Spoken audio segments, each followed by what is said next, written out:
बात करें हम ऑस्ट्रेलिया की, तो ऑस्ट्रेलिया इंडिया में 1500 करोड़ की इन्वेस्टमेंट करने जा रहा है डिफरेंट सेक्टर में, जो कि एक बहुत बड़ी अचीवमेंट है। इस पर पाकिस्तानी अवाम की राय जानेंगे। और आपको पता है कि किसी भी मुल्क में अगर इन्वेस्टमेंट जाती है तो मुल्क की जो इकॉनमी है वो बहुत ज़्यादा ग्रो होती है और मुख्तलिफ सेक्टर में बहुत ज़्यादा जॉब्स जनरेट होती हैं, यानी कि ओवरऑल इंडिया को बहुत ज़्यादा फ़ायदा होने जा रहा है। यानी कि मज़ीद इंडिया जो है और ज़्यादा ग्रो होगा आने वाले टाइम में। ऑस्ट्रेलिया जो है 1500 करोड़ की इन्वेस्टमेंट इंडिया में करने जा रहा है। 1500 करोड़ की ऑस्ट्रेलिया इन्वेस्टमेंट करने जा रहा है इंडिया में। मुख्तलिफ सेक्टर में इन्वेस्टमेंट होने जा रही है ऑस्ट्रेलिया की जानिब से। और क्या कहेंगे आप इस हवाले से? देखिए जी, सबसे पहले तो आपका शुक्रिया। मैं अप्रिशिएट करता हूँ आपके चैनल को कि बड़ा सेंसिटिव क्वेश्चन आपने किया है।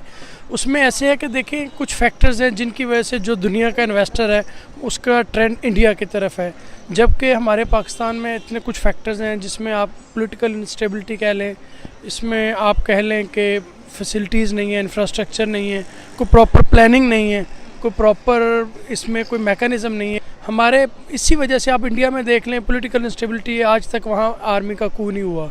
देख लें, जिसका टेन्योर आता है वो 5 ईयर्स पूरे करता है। हमारे मुल्क में देख लें क्या हो रहा है, क्या हालात हैं। हम हमेशा इंडिपेंडेंट रहे हैं दुनिया के, हम हमेशा कर्ज़ों पे इंडिपेंडेंट रहे हैं। हम अपने एक्सपेंसेस को किसी भी पिछले आप गवर्नमेंट्स देख लें, किसी ने भी अपने एक्सपेंसेस को कम नहीं किया। उन्होंने बस अपनी करप्शन पे जोर दिया है, अपने पैसों पे दिया है। ये इस वजह से लोग जो हैं पाकिस्तान की तरफ नहीं आते, क्योंकि यहाँ पे मुदाखलत भी बढ़ी है दूसरे मुल्कों की।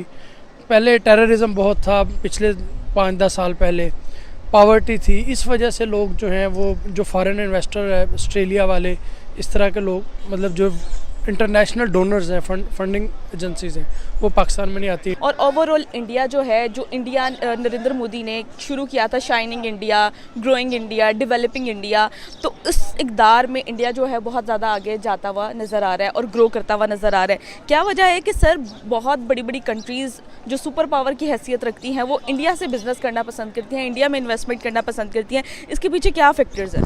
देखिए, बात बिल्कुल डेफिनेटली, देखें, इन्वेस्टमेंट होती है दो तरह की, डायरेक्ट इन्वेस्टमेंट, इनडायरेक्ट इन्वेस्टमेंट।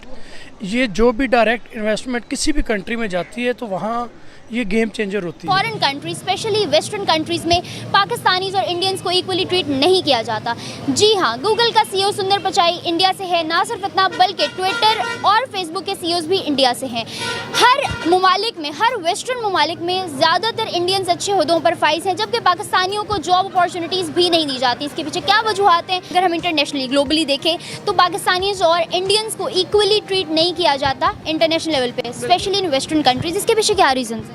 इसके पीछे कोई एक ख़ास रीज़न तो है नहीं। आपको ये भी पता है कि इस अगर हम देखें तो पाकिस्तान को किस लेवल पे कंसिडर किया जाता है, ये भी हम देखते हैं। अगर hand side if see Indians, तो इंडियंस जो है वो क्या, कौन सी ऐसी चीज़ है उनके अंदर, कौन सा ऐसा करंट है उनके अंदर कि हर जगह छाए हुए हैं? अगर हम इंटरनेशनल लेवल पे देखें तो उनको बहुत ज़्यादा प्रमोट किया जाता है। इंटरनेशनल लेवल पे ग्लोबली उनको बहुत अच्छा ट्रीट किया जाता है कंपैरेटिवली पाकिस्तान। वाई? अगर हम देखें तो अभी फ़िलहाल इंडिया इसलिए इंटरनेशनली इतना ज़्यादा मकबूल भी कह सकते हैं, पॉपुलर भी है, तो हम देखें तो उस इंडिया के टाइज बहुत स्ट्रॉन्ग है। आपने लोकल अदारों को भी इन्वॉल्व किया।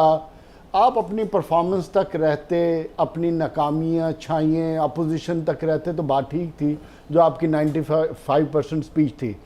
लेकिन आपने भुट्टो साहब को भी बीच में डाला, और भुट्टो साहब के जो फॉरेन पॉलिसी की वजह से जो कुछ हुआ उनके साथ, जिन्होंने किया उनके साथ, जिनके साथ मिलकर किया उनके साथ, आपने उनको भी शामिल कर लिया।